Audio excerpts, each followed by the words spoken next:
In the name of God, the most compassionate, the most merciful, Your Excellency Chief Executive Dr. Abdullah Abdullah, Excellencies Secretary Kerry, Foreign Minister Wang Yi, distinguished foreign ministers and heads of delegations, ladies and gentlemen, good afternoon. First of all, please allow me to extend my sincere gratitude to my dear colleagues, Secretary Kerry and Minister Wang Yi, for your friendship and continuing commitment to the stabilization, reconstruction, and development of Afghanistan. I thank our diligent teams for convening today's high-level meeting on Afghanistan. Despite your heavy schedules these past few days, our gathering today truly speaks to your nation's enduring friendship and partnership with the Afghan people, as we strive to consolidate and sustain our shared and hard-earned gains of the past 14 years. I also wish to extend a very warm welcome to distinguished representatives of all friendly countries, those in the region and beyond. And let me thank you for your participation in this meeting today.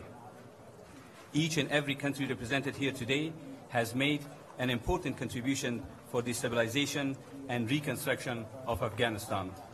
Together, we have come a long way, securing substantial progress in various domains, all of which have vastly improved the lives of the Afghan people. Having said that, we are all aware of the challenges that Afghanistan is confronted with, and that overcoming these obstacles and challenges demand your continued support during the transformation decade. We therefore attach high importance to this meeting, which marks a unique opportunity to discuss issues of crucial importance in the context of our continuing efforts to realize an Afghanistan that stands in peace, security, and prosperity.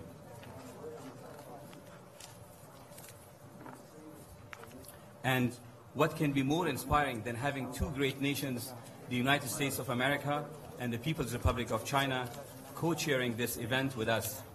Today's meeting is also a testament of the renewed spirit of partnership that has emerged between these two countries, whose commitment to Afghanistan is greatly valued and appreciated. It is also a manifestation of the reality that the benefits of the enhanced cooperation and collaboration in an increasingly interdependent world are many. Afghanistan continues to be a point of convergence for the global community, working together to ensure a peaceful, stable, and prosperous Afghanistan. We look forward to continuing our partnership over the coming years and completing the mission we began 15 years ago. Excellencies, ladies and gentlemen, we have a substantive agenda for discussion this afternoon. We will hear an address by His Excellency Chief Executive Dr. Abdullah, followed by remarks by Secretary Kerry and Minister Wang Yi. We will also hear statements from Minister Sartaj Aziz of Pakistan, the EU High Representative for Foreign Affairs and Security Policy, as well as the Ministers of Foreign Affairs of Turkey, Italy, Saudi Arabia, Islamic Republic of Iran, Australia, Kazakhstan, and Norway. So without further ado, I now invite His Excellency Dr. Abdullah to deliver his keynote address. Your Excellency, the floor is yours.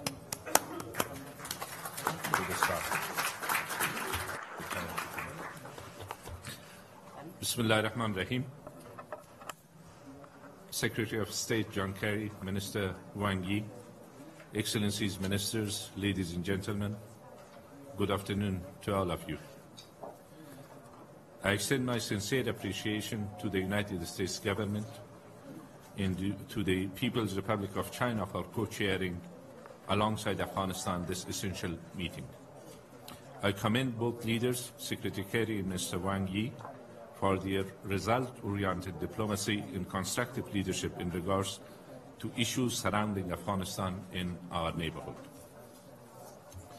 I am also thankful to all friends and partners of Afghanistan represented here, and look forward to hear your views on what is an optimal yet realizable wish of the Afghan people: peaceful development and regional cooperation.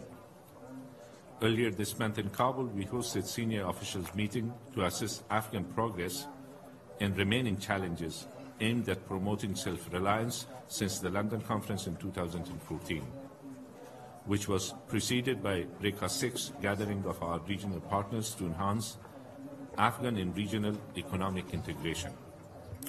The self-reliance through mutual accountability framework, an expanded version of our agreement signed in Tokyo in 2012, guides our partnership with the international community over the next 4 years. This framework will help all sides deal more effectively with all prioritized sectors. I want to thank the international community not only for working with us on accomplishments, but also on remaining challenges and shared goals, especially with our future needs in security and development sectors as part of a defined roadmap of self-reliance. However, for peaceful reconstruction and regional cooperation to actually work and produce tangible results, we in the region need to experience an actual paradigm shift in how we resolve contentious issues, whether in the context of counter-terror, in radicalism, or other lingering disputes.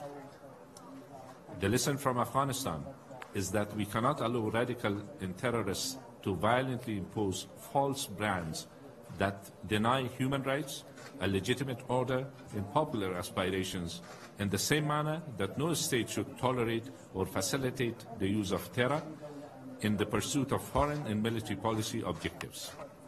If we fail to do so, nation-states will have a lot to lose. Excellencies, ladies and gentlemen, we have a twin strategy: pursuit of peace, at the same time, through developmental economic activities, help unleash untapped economic potentials that exist in our region, which would enable Afghanistan and the whole neighborhood to experience more prosperity and growth and less violence and destruction. To that end, with the generous help of the international community, we have built a resilient national security force that can proudly claim to have withstood major attempts by spoilers at trying to destabilize Afghanistan and to be a threat to the others. The National Unity Government of Afghanistan opened a new chapter in our relationship with our neighbors and allies to demonstrate our firm commitment to global and regional security cooperation. His Excellency President Ghani and I took all necessary measures to ensure that our relationship with one country would not overshadow our relationship with others. In this regard, we believe that both Afghanistan and neighboring countries, especially Pakistan, can do much more to deal with the threats posed to nation-states, legitimate governments and society as a whole, by radical terrorist groups that use violence to impose their will. At the same time, at some point, hopefully fast, we would need to reconsider our options as well as opportunities before us, which bring us back to the paradigm shift that is required to assure peace and progress in South and Central Asian region. We see a very important role for several of our international friends, among them the United States and China, who can facilitate, encourage, and verify the engagement of the main parties to stay focused, true to their words, and accountable. Meanwhile, we welcome holding of the next ministerial meeting of Heart of Asia in Islamabad by the end of this year, and look forward to the adoption of a roadmap with clear benchmarks for collective action against terrorism, radicalization, and organized crime. Our message today is clear. We will continue to lead a genuine and inclusive Afghan peace process. Closely monitor developments on the ground. We will expect to see the dismantlement of terrorist outfits wherever they may exist, seize upon trust-building and peace-building opportunities, small and large, and work towards a more comprehensive denouement. But we will also do everything in our capacity to protect our people and to defend our national sovereignty and territorial integrity. I thank you all for your support to Afghanistan and hope that the co-chairs of this high-level meeting and other concerned stakeholders will continue to stand by our common objectives and support our endeavors to guarantee regional stability and prosperity, which in turn help the solidification of security across oceans and continents. Thank you.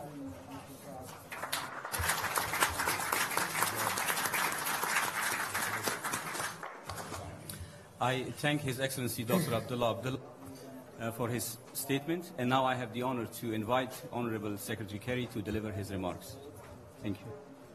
Well, thank you very much, Mr. Rabbani, and welcome to all of our colleagues to New York, to the annual UN Diplomatic Speed Dating Derby. We're delighted to have you all here. Chief Executive Abdullah, thank you very much. Mr. Wang, thank you for your participation in this. And friends of Afghanistan, friends of all of us, we are really happy to welcome everybody here. I want to begin by thanking Minister Wang Yi for agreeing to co-chair this event.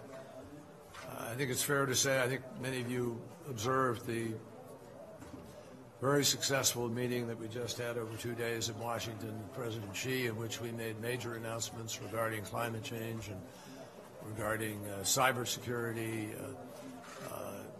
and other very important initiatives between our countries. But much of our discussion really focused on global responsibility, on development goals. And I think it's fair to say that there really isn't a major challenge in the world today that can't be addressed more effectively without China's help. And so we welcome China's participation, particularly as a near neighbor and as a country that understands very, very deeply the cross-currents that are at stake in Afghanistan today. The United States, I want to make it clear, welcomes China's engagement on all of these issues, and we look forward to working with every single country here as we work to support President Ghani and Chief Executive Abdullah as they strive to build a more stable and united, secure, and prosperous Afghanistan. And I think the breadth of our agenda today, and I look forward to hearing the interventions of everybody here, including hopefully some spontaneous ones, because it really reflects the critical nature of this particular moment. Afghanistan's government of national unity has assumed full responsibility for the security of its people. That's an enormous step from where it was. And it is moving ahead with a reform agenda of its own design. It fully warrants the continued assistance of the international community for the simple reason that Afghanistan's success is our shared goal. And most of the countries around this table have had deep, almost every country around this table has had a deep commitment to that, whether with people on the ground or with assistance and help to the country. I had the privilege last year of spending quite a significant number of hours with President Ghani and with Chief Executive Abdullah, who I'm delighted is here with us today, which really helps stress the importance of this meeting. And a lot of people felt at that time that because of the hard-fought nature of the presidential election contest, that people could never come together.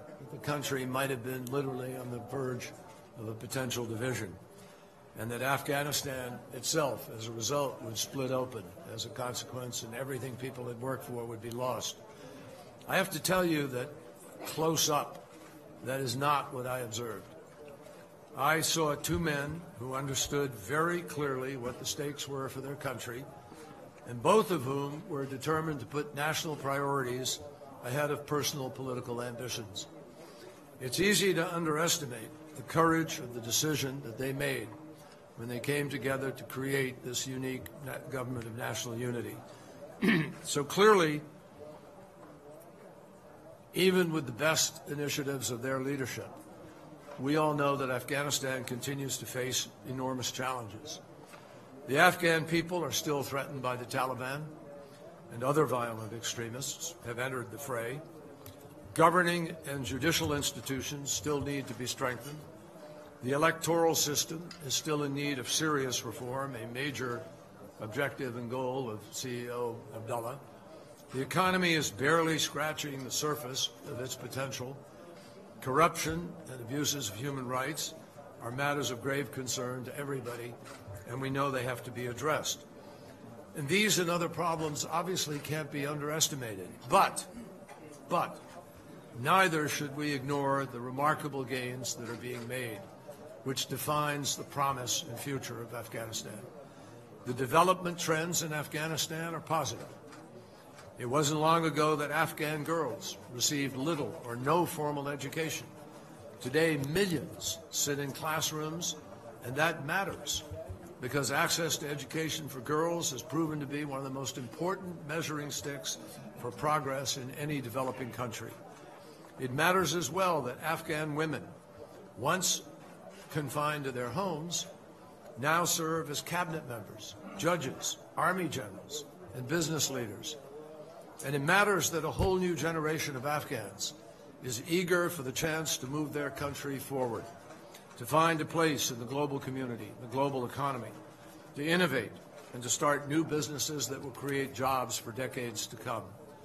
On the political front, President Ghani has filled the top positions of government in close coordination with Chief Executive Abdullah. Ministers are implementing 100-day plans. Governors have been appointed in most of the provinces, and they are working to improve the delivery of basic services. The government has also taken steps to strengthen cooperation and build a stronger foundation of trust with their counterparts in many of the neighboring countries represented here today. We have a true partner in this government, and that is why the United States strongly backs all of these efforts together with all of you. Now, clearly, security remains a grave concern. The Taliban, including the Haqqani network, continue to perpetrate outrageous acts of violence against innocent civilians. Afghan security forces and U.S. personnel, in addition to other targets of opportunity. And while al-Qaeda remains a threat, and the presence of Daesh, ISIL, has brought a new and unpredicted element of risk into this already volatile environment. The United States, I want to make it clear, strongly supports President Ghani and CEO Abdullah in their call for reconciliation talks with the Taliban. My country has long maintained that an Afghan-led, Afghan-owned reconciliation process is the surest way to achieve stability and end the conflict. I emphasize, however, that no peace agreement should come at the expense of Afghan women and civil society or fail to take into account Afghanistan's minorities and those protections that have been put into the Constitution by Afghans themselves. Meanwhile, President Ghani, Chief Executive Abdullah, and their cabinet have put forward an ambitious set of economic reforms. The government has made it a priority to expand connectivity across the region. Numerous energy, trade, and infrastructure initiatives are underway, including the CASA 1000 electricity transmission line. And I hope that at the heart of the Asia Conference in Islamabad this December, we will all consider further ways to make progress on a comprehensive regional economic agenda.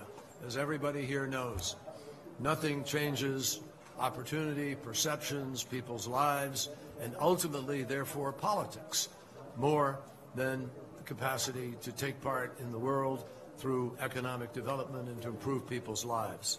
So let me be clear.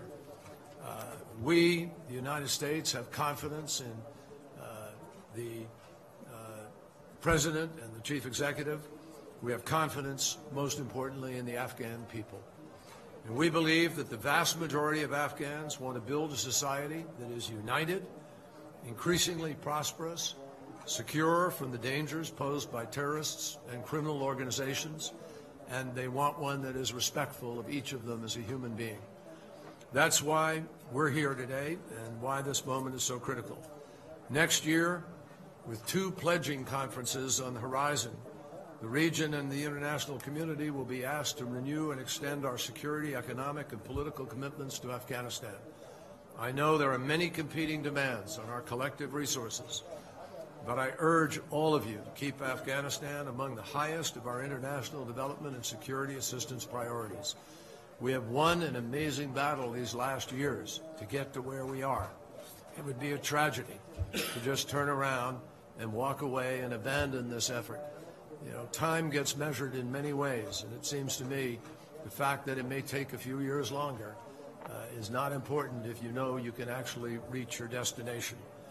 Again and again in my visits to Afghanistan, I found people who want to live without fear, to have the best possible education for their children, to have access to basic health care, to have the chance for a rewarding job, and to be able to look forward to the future with a sense of real possibility. Ultimately, that future will be shaped by Afghan hands. But all of us have an ability to help. And some countries around this table have an ability to help a lot more than others. The world is watching to see whether the builders, the people who want to construct a future in Afghanistan, prevail over those whose primary purpose is to destroy, and whether those who honor the rights of others will succeed against those who recognize no rights except those that they define. Make no mistake, the future of Afghanistan matters to every single one of us here. So I thank you, and I'm pleased now to yield the floor to my colleague, Minister Wang Yi.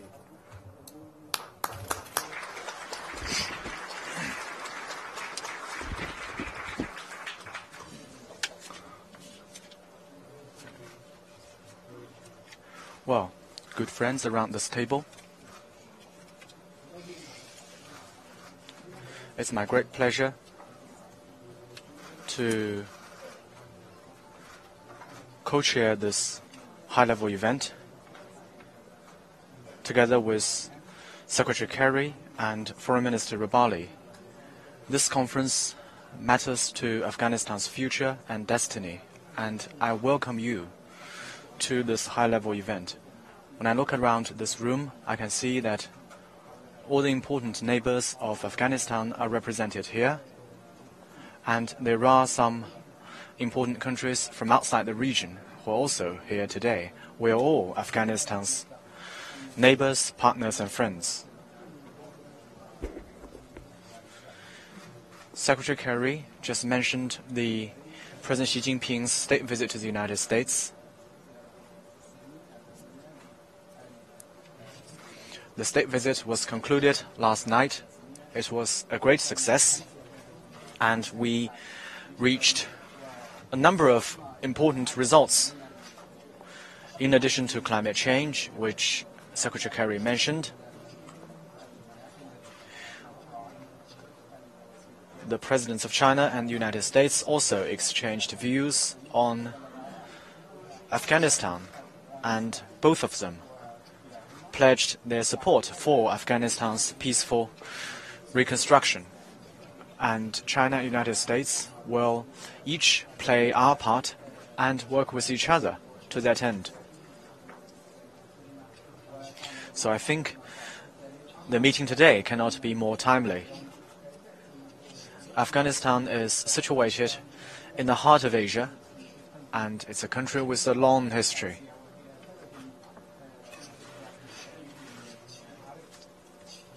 Well, this year marks the first year of Afghanistan's decade-long transformation period. And it faces an important opportunity to achieve unity, stability, peace and reconstruction. Yet it also faces some daunting challenges. The Afghan people, having suffered enormously from conflict, aspire for enduring peace and prosperity in their country.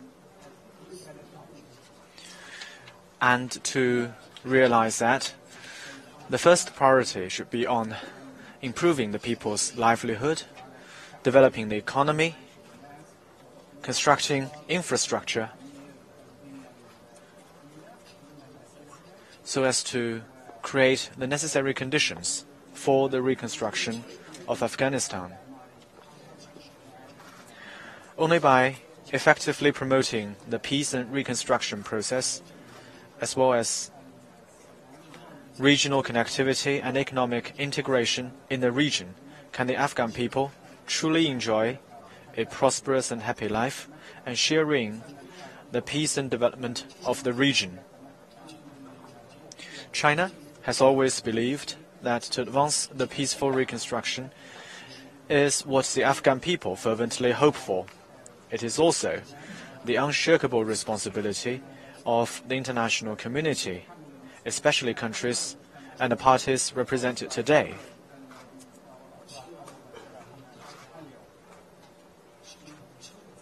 And all of us must agree at some basic points and provide essential support for Afghanistan's priorities. And in China's view, first and foremost, we need to support the National Unity Government in Afghanistan under the leadership of President Ghani and Chief Executive Abdullah. The National Unity Government is building consensus at home and pushing forward peace and development.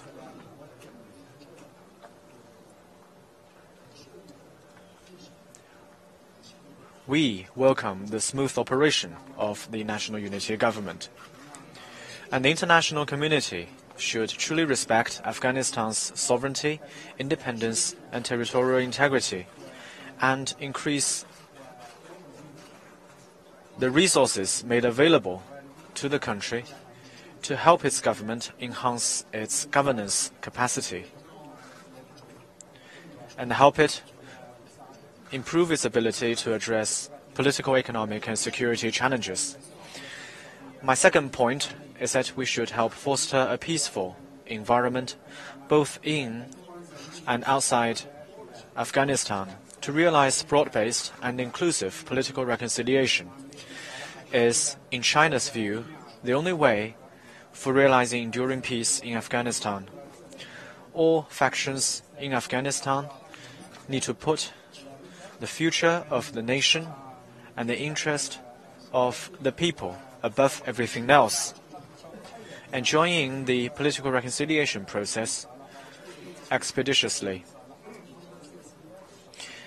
As we understand it, the Afghan government and the Taliban share a desire to resume political discussions, and it's China's hope that the other parties will come together to support and encourage this process and encourage the government and the Taliban to meet each other halfway and create necessary conditions for the next round of discussions. The international community need to support Afghanistan in developing good relations with its neighbors. And in that process, it's very important that we support the efforts of Afghanistan and Pakistan to improve and develop their good neighborly relations, so that will contribute to a peaceful and stable regional environment. My third point is that Afghanistan should explore a path of development with its own characteristics. Afghanistan has a significant geographic location, abundant water and mineral resources, and huge potential in terms of human talent. The international community should step up strategic communication with Afghanistan and help the country fully tap its potential, harness its advantages, and explore an effective development path that fits the country's reality and actual needs, and draw up a master plan for national development. The focus of assistance may be put on institution building, personnel training, infrastructure, agriculture, irrigation, mineral resources, and other development areas.